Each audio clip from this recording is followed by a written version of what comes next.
आज आपण आखाडी स्पेशल पारंपरिक गोड अप्पालू बनवणार आहोत. बाहेरून खुसखुशीत, आतून मऊ आणि तोंडात विरघळणारे हे अप्पालू अगदी कमी साहित्यामध्ये आणि कमीत कमी वेळेमध्ये बनवून तयार होते. एकदम सोपी रेसिपी आहे, झटपट बनवून तयार होते. आमच्याकडे आखाडीला खास ही रेसिपी बनवली जाते. तुमच्याकडे अप्पालू बनवले जातात का आखाडीला किंवा दुसरी कोणती रेसिपी बनवते का? कमेंट करून नक्की सांगा. आणि माझी अशाच घरगुती रेसिपी तुम्हाला जर आवडत असेल ना, तर व्हिडिओला एक लाईक करा. त्यासोबतच चॅनलला सबस्क्राईब करायला विसरू नका. चला तर मग जास्त वेळ न घालवता पटकन आपल्या या रेसिपीला सुरुवात करूया. सगळ्यात आधी ना आपल्याला जे साहित्य लागणार आहे ते बघून घेऊया. एकच वाटीचं माप घेतलेलं आहे. एकाच वाटीने आपल्याला सगळे साहित्य मोजून घ्यायचं बघा. 1 वाटी इथे मी बारीक रवा घेतलाय.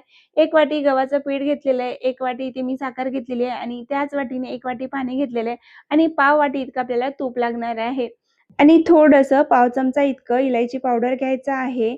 तर बघा सगळ्यात आधी आपल्याला गॅसवर पॅन ठेवून घ्यायचा आहे. गॅस ऑन करून घेतलेला आहे. आता याच्यामध्ये आपल्याला सगळ्यात आधी तर पाणी ॲड करायचं आहे. तर बघा इथे मी वाटीने 1 वाटी इतकं पाणी ॲड केलेलं आहे.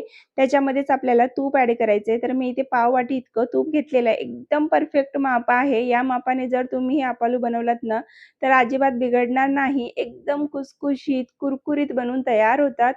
तर तूप ॲड केल्यानंतर तूप पूर्णपणे आपल्याला मेल्ट होऊ द्यायचे. त्यानंतर त्याच्यामध्ये साखर ॲड करायची आहे. साखर पण मी 1 वाटी मोजून घेतलेली आहे. साखर आपल्याला जोपर्यंत पाण्यामध्ये विरघळत नाही, तोपर्यंत पूर्णपणे साखर विरघळून घ्यायची आहे. इथे आपल्याला साखरेचा पाक करायचा नाही, फक्त साखर मेल्ट करून घ्यायची आहे. साखर पूर्णपणे पाण्यात विरघळल्यानंतर त्याच्यामध्ये बाकीचे साहित्य ॲड करायचं आहे. तर बघा साखर इथे पूर्णपणे पाण्यामध्ये विरघळलेली आहे. आता याच्यामध्ये आपल्याला इलायची पावडर ॲड करून घ्यायचा आधी. म्हणजे पाण्यामध्ये व्यवस्थित वेलची पावडर मिक्स होईल आणि त्यानंतर आपण याच्यामध्ये पीठ ॲड करून घेऊया. तर बघा इथे मी इलायची पावडर ॲड केल्यानंतर एकदा ढवळून घेतलेला आहे. आता याच्यामध्ये सगळ्यात आधी ना आपल्याला रवा ॲड करायचा आहे. तर इथे मी सगळ्यात बारीक जो रवा असते ना, तो रवा घेतलेला आहे. त्यानंतर त्याच्यामध्ये 1 वाटी इतकं पीठ ॲड केलेलं आहे. गव्हाचं पीठ घेतलेलं आहे. जे घरामध्ये आपलं गव्हाचं पीठ असते ना, तेच पीठ इथे मी ॲड केलेलं आहे. आता आपल्याला सगळं छान ढवळून एक सॉफ्ट डो तयार करून घ्यायचा आहे आणि हा माप एकदम परफेक्ट आहे. तुम्हाला वाटत असेल याच्यात पाणी जास्त होईल, कमी होईल, अजिबात होणार नाही. तुम्ही एकाच वाटीचं माप घ्या. घरातली कोणतीही वाटी घ्या. तुम्ही फक्त एकच वाटी घ्या. गव्हाचं पीठ, रवा, पाणी ते तिन्ही पदार्थ आणि त्याचबरोबर साखर पण ती एकाच वाटीने मोजून घ्या. म्हणजे तुमचं माप अजिबात बिघडणार नाही. परफेक्ट मेजरमेंट सोबत हे अप्पालू बनवून तयार होईल. तर बघा इथे मी व्यवस्थित छान ढवळून मिक्स करून घेतलेलं आहे आणि एक सॉफ्ट डो तयार करून घेतलेला आहे. याच्यामध्ये रवा असते. रव्यामुळे ना पाणी थोडंसं जास्त किंवा कमी झालं ना तरी व्यवस्थित शोषून घेते. तर बघा इथे मी पूर्णपणे छान मिक्स करून घेतलेला आहे आणि छान एक सॉफ्ट डो तयार झालेला आहे इथे. आता ना अप्पालूचं पीठ तयार झालेलं आहे. गॅस मी बंद करून घेतलेला आहे. आता सगळ्यात आधी आपल्याला एका ताटामध्ये काढून पूर्णपणे हा पीठ थंड करून घ्यायचं आहे. जोपर्यंत छान गार होत नाही ना, तोपर्यंत थंड करून घ्यायचं आहे. तर बघा इथे मी मोठी प्लेट घेतलेली आहे. त्याच्यामध्ये आपल्याला हे पूर्ण पीठ काढून घ्यायचं थोडंसं थंड करून घ्यायचं त्याआधी ना आपल्याला हा पीठ थोडंसं प्लेटमध्ये पसरवून घ्यायचं म्हणजे व्यवस्थित लवकर थंड होते. त्यासाठी बघा इथे मी पसरवून घेतलेलं आहे आणि आता थोड्या वेळसाठी आपल्याला हा पीठ असंच ठेवून घ्यायचं त्यानंतर हाताने सॉफ्ट करून घ्यायचं परत एकदा. तर बघा इथे थोडंसं पीठ थंड झालेलं आहे. आता ना मी हे परत एकदा हाताने व्यवस्थित जसं आपण पीठ चुरून घेतो की नाही, तसं याला चुरून घेणार आहे. म्हणजे व्यवस्थित सॉफ्ट झालं की आपले अप्पालू पण खूप छान बनून तयार होतात. तर बघा इथे मी पीठ छान व्यवस्थित सॉफ्ट करून घेतलेलं आहे. आता आपण अप्पालू करून घेऊया. तर छोटे-छोटे पेढे तोडायचे आहे आणि छोट्या-छोट्या जशा पुऱ्या असतात की नाही, तसे आपले अप्पालू थापून घ्यायचे.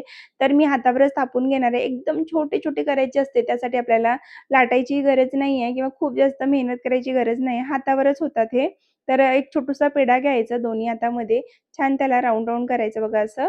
सॉफ्ट करून घ्यायचं आणि त्यानंतर दोन्ही हाताच्या मध्ये देऊन असं प्रेस करायचं ठेवून आणि त्यानंतर बघा इथे छोटंसं आपलं अप्पालू बनवून तयार झालेलं आहे. असेच आपण भरपूर सारे अप्पालू एकाच वेळेला बनवून घेऊया आणि त्यानंतर तळायला घेऊया. म्हणजे सोपं जाते आणि हे कसे गोड पदार्थ असतात ना, त्यामुळे ना 1-1, 2-2 तळता येत नाही. पटकन जळतात सुद्धा. त्यामुळे ना आपल्याला काय करायचं भरपूर सारे बनवून घ्यायचे आणि त्यानंतर तळायला घ्यायचे. तर बघा इथे मी भरपूर सारे अप्पालू बनवून घेतलेत. कारण बनवायला खूप सोपे असतात. पटापट बनवता पण येते. तर इथे मी भरपूर अप्पालू बनवून घेतले. सगळेच अप्पालू मी बनवून घेतलेले आहे. बाजूला गॅसवर तेल पण गरम होण्यासाठी ठेवून घेतलंय. तेल छान कडकडीत गरम पाहिजे अप्पालूसाठी. तर बघा एक अप्पालू टाकून बघितले. तेल छान गरम होतं. म्हणजे टाकल्याबरोबर ना भरपूर बबल्स आले पाहिजे तेलाला. म्हणजे आपला तेल व्यवस्थित गरम आहे असं समजायचं. त्यानंतर त्याच्यामध्ये तळायला अप्पालू ॲड करायचे तर बघा मी एका वेळेला भरपूर अप्पालू ॲड करून घेतलेत आता जास्त ढवळाढवळ करायचं नाही, कारण गोड असते ना त्यामुळे ना पटकन शेप धरत नाही. जसं आपण शंकरपाळी करतो की नाही गोड, तसंच असतं हे पण. थोडंसं तळत असताना जास्त ढवळाढवळ करायचं नाही.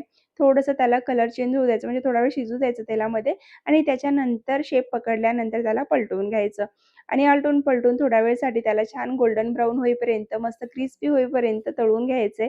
इथे बघा आपली पहिली बॅच तळून तयार झालेली आहे. किती छान असे खुशखुशीत असे अप्पालू बनवून तयार झालेत. मी तुम्हाला काढून दाखवते पुढे. तर बघा ही आपली पहिली बॅच तळून तयार झालेली आहे. असंच आपण दुसरी बॅच पण तळून घेऊया, कारण सगळेच अप्पालू आपले बनवून तयार झालेत. आणि तळत असताना ना गॅस हाय फ्लेमवरच ठेवायचा आहे. ज्यावेळेस आपण अप्पालू टाकतो की नाही तळायला, त्यावेळेला गॅस हाय फ्लेमवर ठेवायचं आणि तळायला टाकायचं आहे. मग थोडंसं कलर चेंज झालं की मीडियम गॅसवर करायचं आणि छान गोल्डन कलर येईपर्यंत तळून घ्यायचं आहे. तर बघा ही आपली दुसरी बॅच पण तळून तयार झालेली आहे. दुसऱ्या बॅचमध्ये मी थोडे कमी टाकलेत, कारण पहिल्या बॅचमध्ये खूप जास्त झाले होते. ते फुगले नाही व्यवस्थित. त्यामुळे बघा मी दुसऱ्या बॅचमध्ये थोडे-थोडे करून टाकलेत आणि किती छान टम्म फुगलेत. मस्त असे क्रिस्पी, कुरकुरीत आणि मधून ना एकदम सॉफ्ट असे खमंग आपले आपालू बनून तयार झालेत. असेच मी पूर्ण आपालू इथे तळून घेतलेले आहे. बघा किती छान आणि भरपूर सारे एवढ्याशा पिठामध्ये भरपूर सारे आपालू बनून तयार होतात आणि मुलं ना एवढ्या जास्त आवडीने खातात हा पदार्थ खूपच जास्त. हे ना थोडेसे बिस्किटसारखे लागतात, एकदम खुसखुशीत, कुरकुरीत, खूपच छान लागतं त्याची टेस्ट. मग त्यामुळे मुलांना खूप जास्त आवडते. तर बघा इथे मस्त आपले आपालू बनवून तयार झालेत. मी तुम्हाला याचा आवाज ऐकून दाखवते. बघा किती छान असे कुरकुरीत, आतून एकदम सॉफ्ट आणि खूप छान टम्म फुगलेत. एवढे छान आपले आपालू बनवून तयार झालेत. तर तुम्हाला ही रेसिपी कशी वाटली, आवडली की नाही कमेंट करून नक्की सांगा. व्हिडिओ जर आवडला असेल ना, तर व्हिडिओला एक लाईक करा. त्यासोबत चॅनलला सबस्क्राईब करायला विसरू नका. पुन्हा भेटू अशाच एक व्हिडिओमध्ये. तोपर्यंत बाय.